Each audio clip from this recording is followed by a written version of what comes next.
पहले वोटर्स पे जाने के पहले ना हम पार्टियों पे ही बात कर लेते हैं।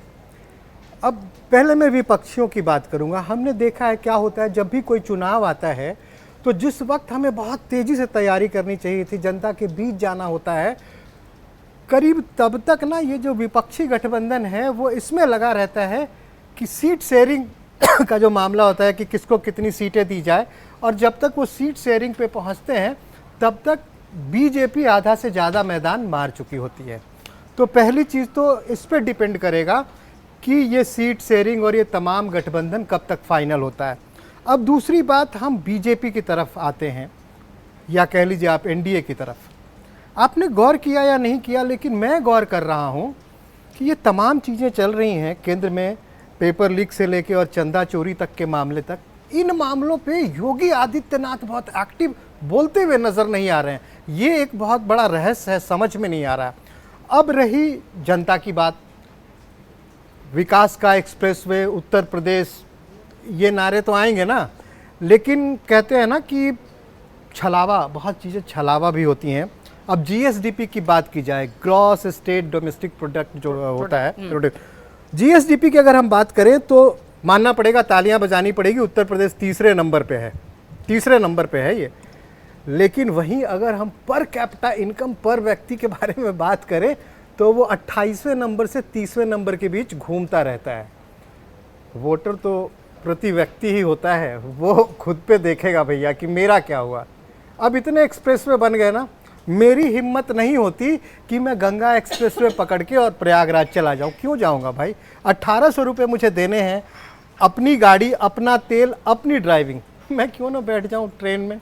उतने में पूरा परिवार पहुंच जाता है। तो सबसे बड़ी चीज़ वहाँ पे जो, और एक और मुद्दा, इस पे गौर कीजिए, ये सबसे बड़ी वाली चीज़ होने वाली है। अभी तक पिछले 3 दशकों से हमने क्या देखा? बीजेपी प्रभु श्री राम मंदिर वहीं बनाएंगे, मंदिर बन गया, इन तमाम चीज़ों पे उन्होंने वोट मांगा, लेकिन चंदा चोरी ने बहुत बड़ा डेंट किया है। बिल्कुल। अब इस आवाज़ को वो मुखर रूप से नहीं उठा पाएंगे। तो जो सबसे बड़ा मुद्दा था जिसको लेके वो आगे चलते थे, वो मुद्दा ऑलमोस्ट खत्म हो गया। अब इस पे वो बात नहीं कर सकते। हो सकता है कि ये मुद्दा विपक्ष उठाएगा, राम मंदिर का मुद्दा विपक्ष उठाएगा, लेकिन वो नहीं उठा पाएंगे। और जहाँ तक बात है कि देखिए, उत्तर प्रदेश की अगर बात की जाए, खास करके अवध और पूर्वी उत्तर प्रदेश, तो वहाँ जो सबसे बड़ा मुद्दा होता है, राजनीतिक पार्टियाँ ही पहचानी जाती हैं जातियों के नाम पे।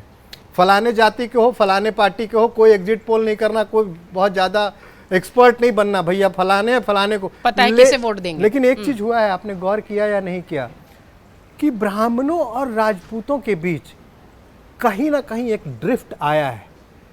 योगी आदित्यनाथ, वैसे उनका आधिकारिक नाम अजय सिंह बिष्ट है, क्षत्रिय हैं, और विकास दुबे के एनकाउंटर से लेके अभी हालिया घटनाओं तक बार बार ये आवाज़ उठती जा रही है कि ब्राह्मणों के खिलाफ अत्याचार किया जा रहा है, उनको दबाया जा रहा है, जबकि उत्तर प्रदेश में ब्राह्मण हमेशा नेतृत्वकारी रहा है।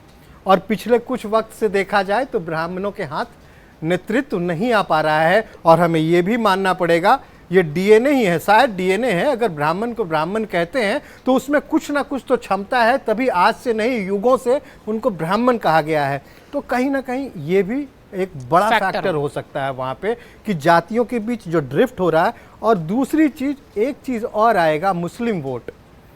ये मुस्लिम वोटों के नाम पे कांग्रेस जो है वो समाजवादी पार्टी से बार्गेन करेगी कि अगर आप मेरे साथ नहीं आएंगे तो हम अकेले लड़ेंगे। और ऑब्वियस सी बात है, कहीं ना कहीं अगर अकेले कांग्रेस लड़ती है, समाजवादी अलग लड़ती है, तो मुस्लिम फायदा बीजेपी को भी जाएगा, फिर ओवैसी भाईजान आ जाएंगे। तो अभी तमाम चीजें जब तक चुनाव के बहुत करीब ना पहुंच जाए, हम कम से कम 2-3 महीने, जब तक गठबंधन तय ना हो जाए, तब तक हम मुद्दे भी अभी तय नहीं कर सकते।